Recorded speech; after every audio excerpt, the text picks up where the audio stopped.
Hey everybody, welcome back to another episode of Gunpowder and Freedom. And boy am I excited about this video because obviously I'm not at my house. I am up here at the lead dump. So this thing that I have planned, this has been well over a year in the works. Last year I wanted to do something I was calling a range day, where I have a bunch of family and friends up to the shooting range where we just spend a few hours shooting some guns, hanging out, playing a few games that I had worked up, and giving out some prizes. However, I got COVID last year and I had to cancel it. So we are now almost into August. Decided it was finally time. I have the availability, and just really wanted to get up here and shoot some guns. So first things first, I need to do some maintenance. I came up not too long ago and brush hogged the shooting range. A couple of my buddies were up here. We shot some guns. It was great. But for actual range day, I need to get a lot of this grass cleared. You can tell the difference between what I brush hogged probably a month and a half ago and what I haven't touched at all. So I'm going to go through and I'm going to clean all this up with the John Deere and the brush hog there. Then I need to brush hog down all of this tall grass over here for parking. Actually, my dad is getting a clay pigeon thrower. Jeez.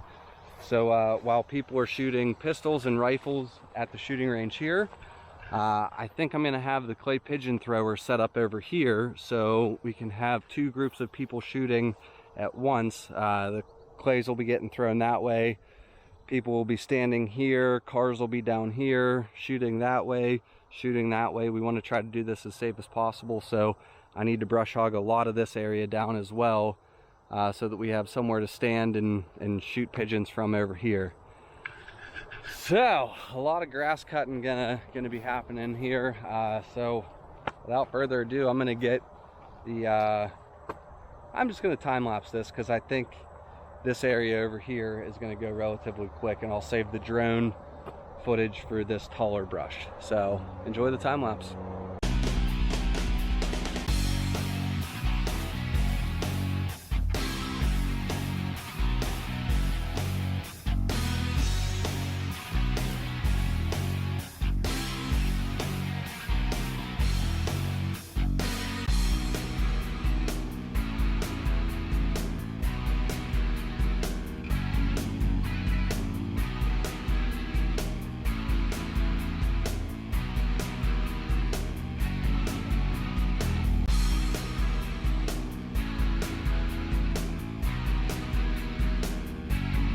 Alright, so now that I have the majority of the shooting lane brush hogged, I need to do in between all of my targets here.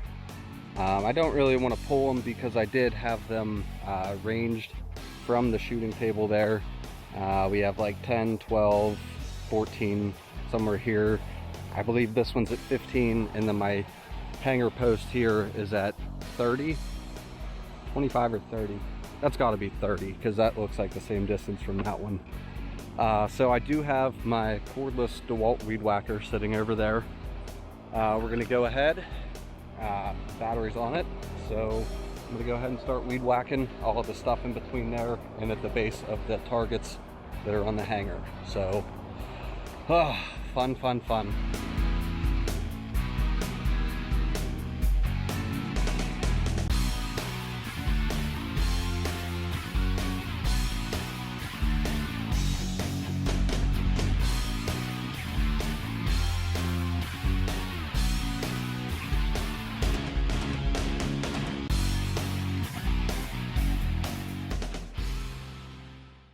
What a difference that is.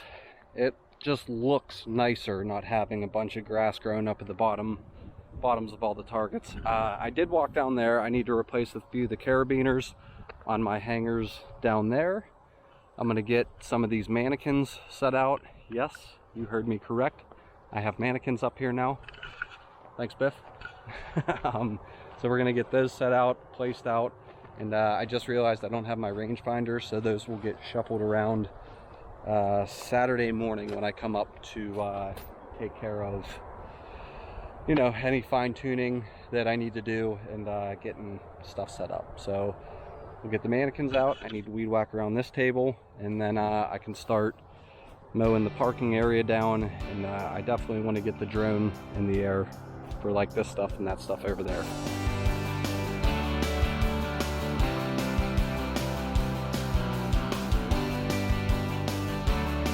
Alright, mannequins are placed roughly where I would like them. This is going to be the shooting table.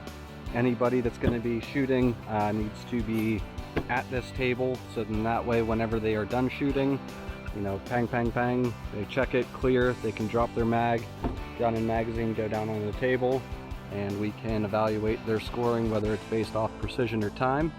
But I think right there you can see every single target without having one block the other. What I'm going to do though is I'm going to get my rangefinder and I'll shift these mannequins around to a more solid number. So that way I'll be able to tell everybody, you know, 10 yards, 12 yards, you know, 15, whatever. So now is the fun part. I'm going to get the drone in the air because I think this is going to be a pretty cool drone footage segment. I'm going to start trimming down all this stuff behind me for parking. Now ideally what I'm going to do is I'm going to just keep it right over to there, and then parking over there, and then obviously up here too.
Now that I have this nice area cut down over here, we should be able to get, I don't know, probably 6 or 7 trucks down here. I'm going to go ahead and start working on this stuff right here. Now, the thing that makes this really tricky is, I know I've said it in past videos, but because this property was vacant for so long, there are so many extremely deep rain ruts that have formed on this hillside.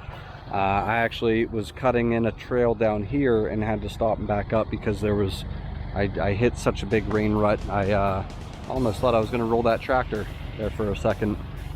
So this is just going to be going nice and slow. Basically, I just need to cut in this area here to extend this parking. I'll cut down that as far as I can go, and then we'll cut in a nice area up here if I can to put a table, a clay pigeon thrower, and yeah, have a place to sling some clays from.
right, so shooting lane on the range is mowed.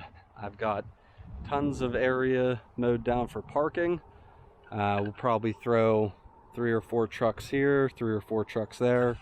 Yeah, I'm kind of expecting a number of people. Little worried actually. I don't have enough games and stuff for people to do, but we're gonna be shooting guns. I think we'll be all right. But we'll have the clay pigeon area staged back there. So we'll keep a few cars up here, a few cars up here.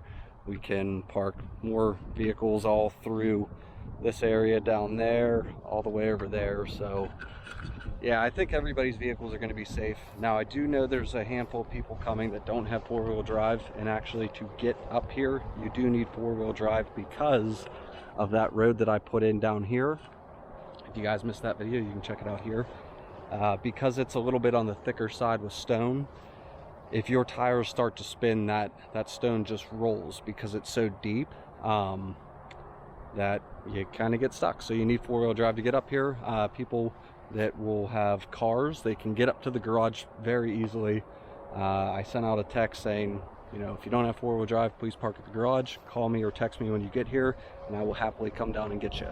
So we'll get everybody up here one way or another so that everybody can enjoy the day.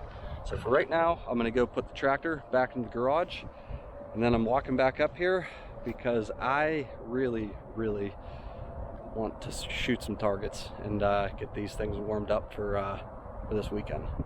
So I'll be back in a second. I'll see you guys then. All right, guys, now that all of my choring is done, well, kinda. I still need to clean out the culvert pipes, but you guys will see that here in a later video. Now that all the lead dump, there we go, choring is done, it's time to have a little bit of fun. Now, I got my eye protection right here. I got my ear protection right here.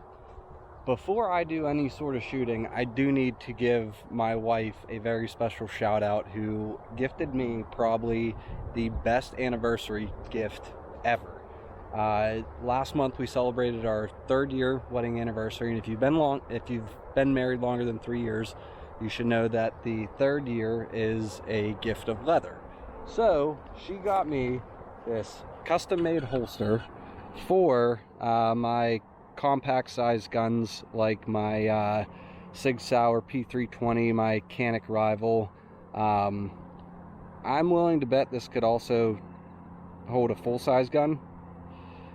I don't know, we'll find out. But you can see she got it, I don't know what it's called, but engraved, but with leather. Gunpowder and freedom. She got the American flag put on it for me.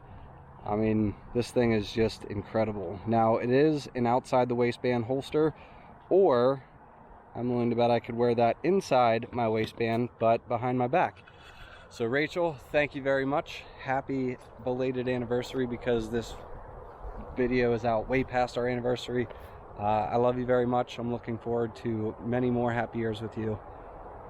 So now, it's time to have some fun. So I'm going to get the camera set up and just start unloading some mags.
and that was fun.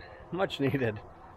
The lead dump is functioning as well as I would have hoped.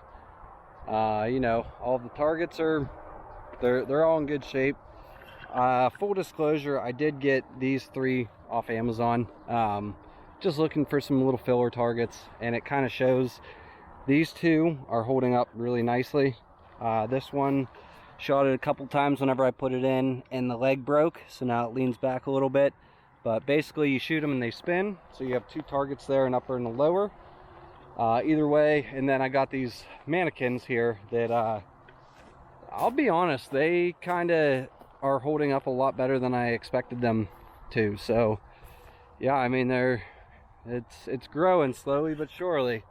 I try to add a couple new targets every year. You know, I don't need to go super crazy or anything in one year trying to do everything I want to do up here. In theory, Rachel and I are going to be living here for hopefully the rest of our lives. So I will have the next 50, 60, 70 years to add to this and just make it an actual lead dump where people come to dump some lead. And I cannot be more happy about that. But yeah, it is something that you do need to maintain. Obviously, I have to cut the grass, I have to weed whack around the targets. Probably eventually gonna get into a routine where I start to rotate targets and move them around, keep it new, keep it fresh. You know, just keeping it fun. So just kind of backtracking there. Here, I came up earlier today and mowed down all the grass for the parking, mowed down the grass on the shooting range. For range day coming up, I want everybody to have a nice, safe time. I don't want people to have to kind of traipse through super tall grass that hasn't been cut, and you know, just somebody walking through the grass over there, you know, take some ricochet. So just mow down the grass and keep on top of it. I did have to go a little bit slower in the areas like that area there and this area here, because that grass being as tall as it was, I wasn't sure if I was going to be hitting a rain rut, so you just kind of have to take it slow. Also, you know, you can't just go ripping through super tall grass with a brush hog, because I mean, even though it's a PTO driven brush hog, meaning it's turning as long as that tractor's running, you can wear it down, you can break it a lot faster if you try to rush it. If you hit something, you could break your shear pin, or worse, you could break your spindle there on your drive shaft. So all in all, I would say this was a really nice day to come up here and do all this stuff. And as an added bonus, I got to shoot some guns, including that new Desert Eagle of mine. Thank you again, Anthony. We'll get into that here on that review video. So I am going to go ahead and wrap it up. I want to thank you guys for tuning back in to another episode of Gunpowder and Freedom. If you liked what you saw, please click the like and subscribe. Don't forget to like us on Instagram. Don't forget to check out our store on Etsy. There's a link for that in the description. And also, don't forget to come back and check out and see the games I drew up for this range day of mine. I think it's going to be really fun, and you know, try to do it once a year and just add to it every year. I think it could really just be a fun afternoon for people to come hang out at and shoot some guns and just have fun. So I want to thank you guys again. Thank you for the continued support. Thank you, Rachel, for the awesome anniversary gift, and I will see you guys on the next one. Have a great day.